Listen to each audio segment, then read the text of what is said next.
नमस्कार बच्चों, कैसे हैं आप सब। बच्चों, आज हम अनौपचारिक पत्र करेंगे। बच्चों, अनौपचारिक पत्र में आज हम प्रधानाचार्य जी को स्थानांतरण प्रमाण पत्र हेतु प्रार्थना पत्र लिखेंगे। स्थानांतरण को इंग्लिश में ट्रांसफ़र बोलते हैं, ठीक है। तो उसके बारे में प्रार्थना पत्र लिखेंगे।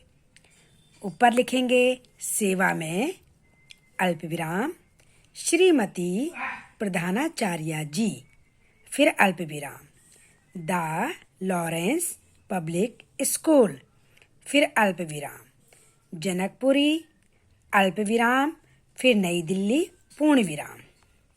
बच्चों, विषय है स्थानांतरण प्रमाण पत्र हेतु। मैंने आपको बताया कि स्थानांतरण का मतलब क्या होता है, ट्रांसफ़र। आपके फादर का दूसरे शहर में ट्रांसफ़र हो गया है, तो आपने उसके लिए अपनी प्रधानाचार्य जी को प्रार्थना पत्र लिखना है। महोदया, ठीक है। अगर स्त्री होती है, प्रधानाचार्य होती है, तो महोदया लिखते हैं। अगर पुरुष होते हैं तो हम क्या लिखते हैं, महोदय लिखते हैं। अल्प विराम, फिर दो के नीचे से सविनय। सविनय निवेदन यह है कि मैं आपके विद्यालय में कक्षा 5वीं 100 का छात्र हूँ। लड़कियाँ लिखेंगी छात्रा हूँ। मैं अभी तक अपनी कक्षा में प्रथम श्रेणी से उत्तीर्ण होता रहा हूँ। और गर्ल्स लिखेंगी मैं अपनी कक्षा में प्रथम श्रेणी से उत्तीर्ण होती रही हूँ। फिर बच्चों, नेक्स्ट पैराग्राफ है।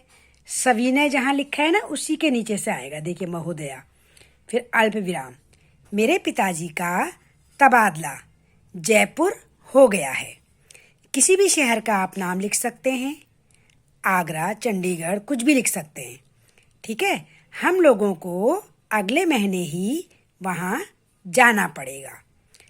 वहाँ मुझे दूसरे विद्यालय में प्रवेश लेना पड़ेगा, यानी कि एडमिशन लेना पड़ेगा।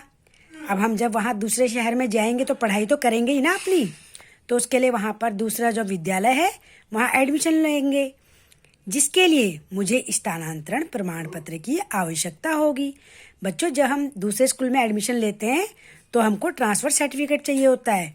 हम जो पुराने स्कूल में पढ़ते हैं ना, वहाँ से हमें जब ट्रांसफ़र सर्टिफिकेट मिलता है तब उसे हमें नए स्कूल में दिखाना होता है। उसके बाद ही हमें वहाँ एडमिशन मिलता है। अब थर्ड पैराग्राफ देखिए, पहले सभी ने लिखा था, फिर उसके नीचे देखो सेकंड पैराग्राफ महोदया। अब इसी के नीचे थर्ड पैराग्राफ अतः से। अतः निवेदन है कि आप मुझे इसे जल्दी से जल्दी दिलवाने की कृपा करें, ताकि मैं अपनी पढ़ाई जारी रख सकूं। अब जब जल्दी मिलेगा तभी तो जल्दी एडमिशन होगा, है ना। आपकी अति कृपा होगी। धन्यवाद। अब धन्यवाद महोदया के नीचे लिखेंगे, ये महोदया लिखा है, इसी के नीचे धन्यवाद। आपका आज्ञाकारी शिष्य, ये लड़के लिखेंगे आज्ञाकारी शिष्य, और लड़कियां लिखेंगी आपकी आज्ञाकारिणी शिष्या। बच्चों, अल्प विराम का ध्यान रखना। देखिए, यहाँ शिष्य के बाद अल्प विराम है, यहाँ शिष्या के बाद अल्प विराम है, और धन्यवाद के बाद पूर्ण विराम है। क ख ग, हमें यहाँ पर अपना नाम नहीं लिखना होता, ठीक है। जब हम स्कूल से प्रार्थना पत्र लिखते हैं तो हमें अपना नाम नहीं लिखना होता। कक्षा 5वीं 100, जिस भी कक्षा के आप विद्यार्थी हैं वो आप लिखेंगे। अनुक्रमांक, जो भी आपका रोल नंबर है, अनुक्रमांक रोल नंबर को बोलते हैं। दिनांक, जिस भी डेट को आप ये प्रार्थना पत्र लिख रहे हैं उस डेट को यहाँ पर मेंशन करेंगे। बच्चों, आशा है आपको ये समझ आ गया होगा। अब इससे मिलते जुलते अन्य प्रार्थना पत्र हैं। विद्यालय में पुनः प्रवेश हेतु प्रधानाचार्य जी को प्रार्थना पत्र, ये भी इसी तरीके से लिखा जाएगा, बस सिर्फ बीच का मैटर चेंज हो जाएगा। फिर नंबर 2 है आर्थिक सहायता हेतु प्रधानाचार्य जी को प्रार्थना पत्र। अगला है चरित्र प्रमाण पत्र, यानी कि कैरेक्टर सर्टिफिकेट हेतु प्रधानाचार्य जी को प्रार्थना पत्र। बच्चों, जब आप किसी दूसरे स्कूल में जाते हैं तो वहाँ पर वो जो वहाँ के प्रधानाचार्य जी हैं वो आपसे कैरेक्टर सर्टिफिकेट अवश्य मांगेंगे कि आपका वहाँ पर जो पिछला स्कूल है वहाँ पर कैसा आपका करैक्टर रहा है, आप कैसे बच्चे थे, है ना। तो उसको बोलते हैं करैक्टर प्रमाण पत्र।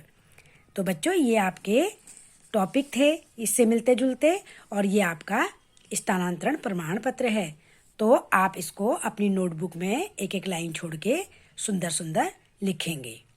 बच्चों ये तबादला का मतलब पता है ना आपको? तबादला क्या होता है? ट्रांसफ़र होता है, यानी कि स्थानांतरण होता है। ठीक है, आप यहाँ पे स्थानांतरण भी कर सकते हैं और तबादला भी लिख सकते हैं।